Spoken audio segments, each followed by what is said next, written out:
prison ne nous arrêtera jamais, la mort non plus. Nous le faisons en l'honneur de nos ancêtres. Je remercie mon avocat qui a fait son devoir avec dignité. Je pense avoir exprimé durant ce procès la pensée d'un certain nombre de gens. Nous réfléchirons sur l'opportunité de faire appel. Et j'ai envie de dire aux autorités, à nos présidents, que la prochaine fois, il faut qu'ils réfléchissent à 2 fois avant de nous arrêter de cette façon. Parce que nous avions déjà été grandement entendus lors de la conférence. En nous persécutant de la sorte, on a entendu 10 fois, voire 100 fois plus par la jeunesse africaine. Et donc, je pense que question communication, les autorités n'ont pas été du tout stratégiques en nous persécutant.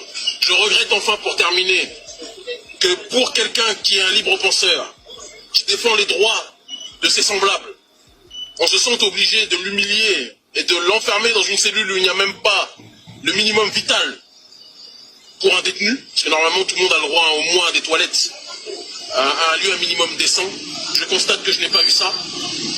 Et pour conclure, je dirais à certaines personnes qui ont crié victoire trop tôt, qui se réjouissaient de notre arrestation, je ne vais pas citer le nom d'un certain Ismaël, il se reconnaîtra, et de certaines personnalités, mais il faut qu'ils sachent que l'histoire va dans notre sens aujourd'hui.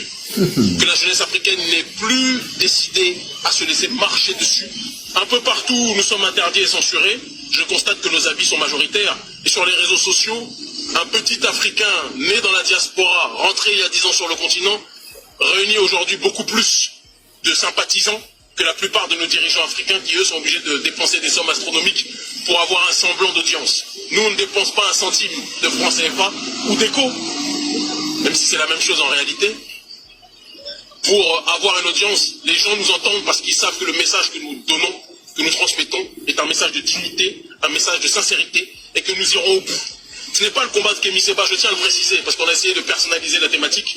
C'est le combat d'une jeunesse africaine et diasporique, parce que dans les Caraïbes aussi, ils se sentent colonisés, qui en a marre qu'au XXIe siècle, on nous parle des droits de l'homme, mais que nous soyons toujours colonisés.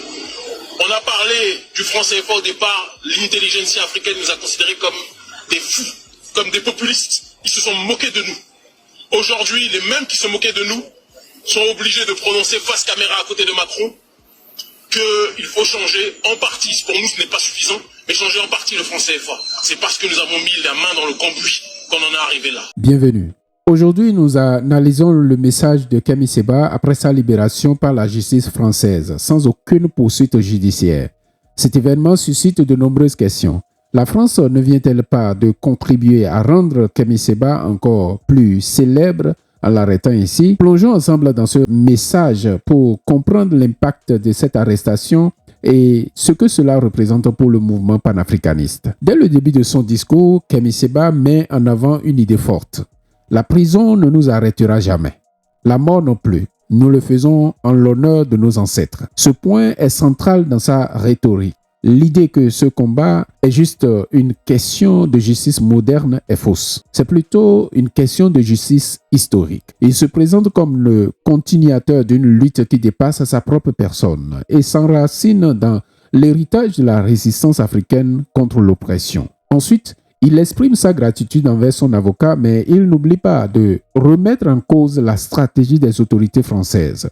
Réfléchissez à 2 fois avant de nous arrêter de cette façon. Il suggère que cette arrestation a eu un effet inverse que celui recherché, amplifiant son message au lieu de l'étouffer. Cette arrestation soulève une question essentielle. Est-ce que la France a, par inadvertance, contribué à renforcer Kémy Séba et sa notoriété? En l'arrêtant, les autorités françaises ont peut-être fait exactement ce qu'ils espéraient, augmenter son impact auprès de la jeunesse africaine. Il souligne que nous avons été entendu 10 fois, voire 100 fois plus à cause de cette persécution. Cela pousse à réfléchir à l'inefficacité des méthodes de répression contre les figures comme lui. Kémy Séba enchaîne en critiquant les conditions inhumaines de sa détention. Tout le monde a le droit au moins à des toilettes et à un lieu décent. Ce point fait écho à son combat pour la dignité des Africains, non seulement sur le plan macroéconomique, mais aussi sur le plan individuel, rappelant que même un détenu a des droits fondamentaux. Un autre point de son discours est adressé à ses détracteurs. Certains ont crié victoire trop tôt, mais sachez que l'histoire va dans notre sens. Ici, Kémy Séba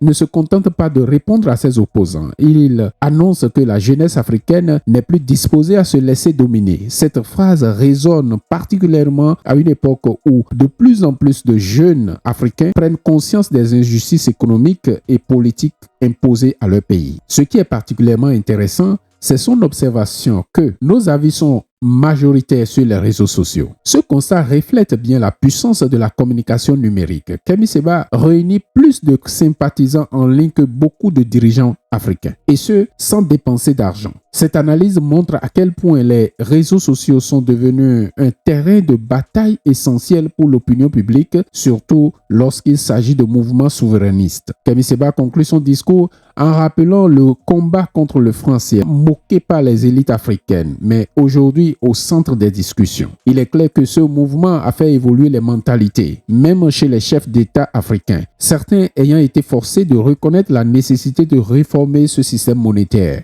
Ici, Kemi Seba montre que les combats jugés fous hier peuvent devenir les réalités de demain. Pour conclure, cette analyse nous montre que cette arrestation, loin de stopper Kemi Seba, a servi à amplifier son message. La question est maintenant de savoir si les autorités françaises réalisent qu'elles ont peut-être contribué à faire de lui une figure encore plus influente. Kemi Seba se positionne non pas comme un simple activiste, mais comme le porte-parole d'une génération qui aspire à une réelle souveraineté africaine.